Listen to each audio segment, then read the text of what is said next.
Hello and welcome to this presentation of American politics in the postmodern age. I'm your host, Colin Cole. Postmodern is a broad, often ill-defined term which has been used across a multitude of disciplines, from art, architecture, and history, to sociology, literature, and philosophy. Its meaning is often dependent upon the context in which it's used, and thus often difficult to pin down. For this presentation, we're going to be looking at four key characteristics of postmodernism: subjectivity, fragmentation, decentralization, and the importance of images.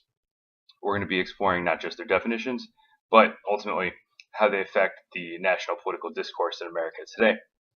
Subjectivity is, of course, a basic tenet of postmodernism, which states that there is no objective truth. All truth is subjective to the viewer, in part because we are perpetually influenced by our environment, which we are by definition unable to escape, whether that be physical or social.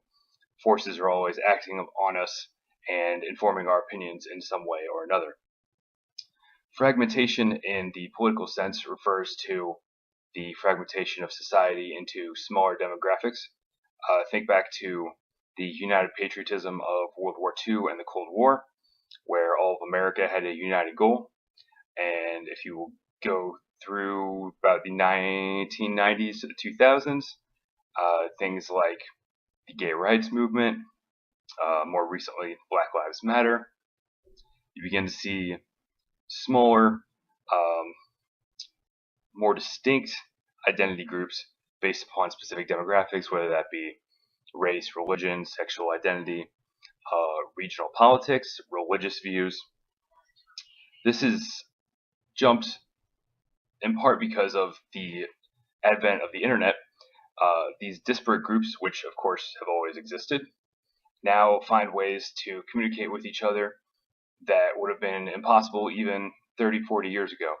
So what we're seeing is groups from across the country uniting under not just geographic consistencies, but identity consistencies, and you can now form entirely new constituencies such that you don't have the state of Iowa, you have urban people and rural people, and people who are artistic and business minded, and people who are conservative and liberal, of course, pro-life, pro-choice, the list goes on. Ultimately, the rise of the internet has led all of these groups to strengthen their bonds within one another, which has had the effect of both making them more segregated from other identity groups, but also uniting them with each other across the country. This has given rise in part to identity politics, which of course is now an undeniable staple of the political landscape. This is yet another hallmark of a fully postmodern political climate. What we're seeing is, as politicians try to appeal to identity politics, which of course is the way to most constituents' hearts, right? You want to appeal to their emotions and speak to them on a personal level. What we're seeing is, as politicians try to appeal to this, the facts and pragmatic solutions, the bipartisanship is going by the wayside.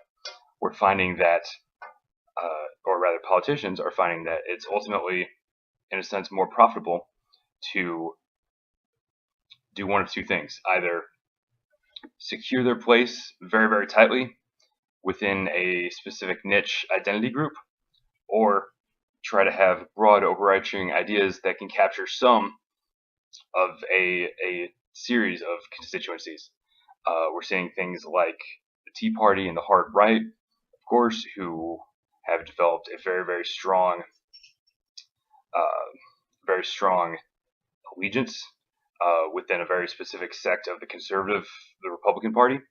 And we're seeing things like, say, Hillary Clinton's message, which appealed to a very broad swath of Democrats and centrists.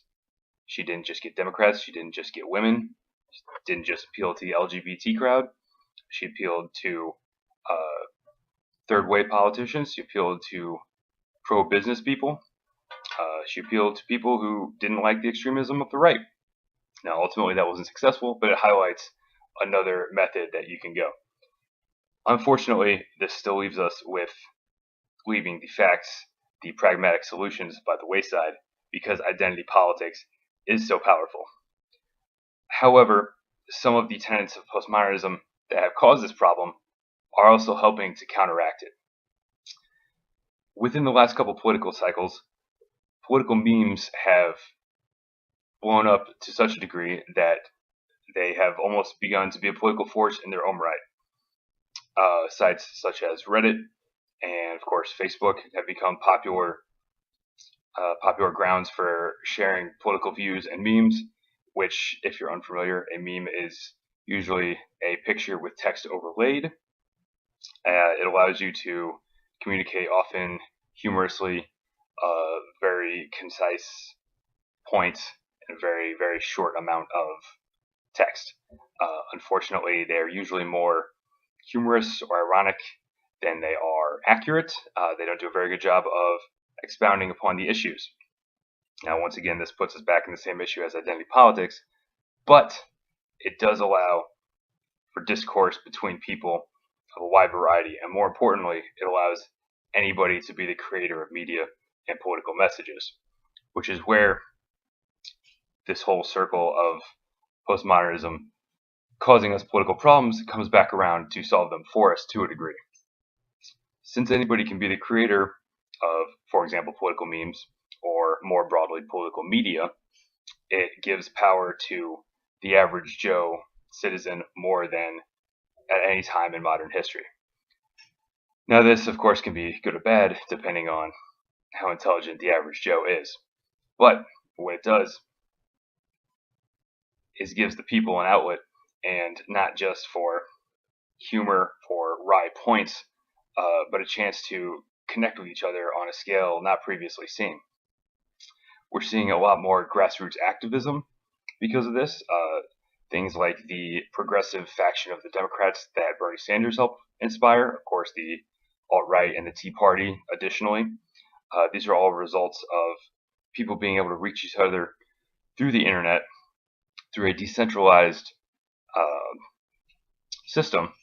There's no clear leadership in many of these movements, and they function just fine because everyone has open communication, and it's a flat instead of hierarchical order system.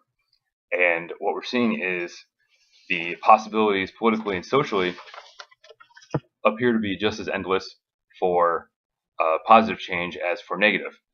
Now, of course, with all this comes the potential for exploitation and the necessity of doing your research as a citizen, which unfortunately some are of the view that that may be asking a lot.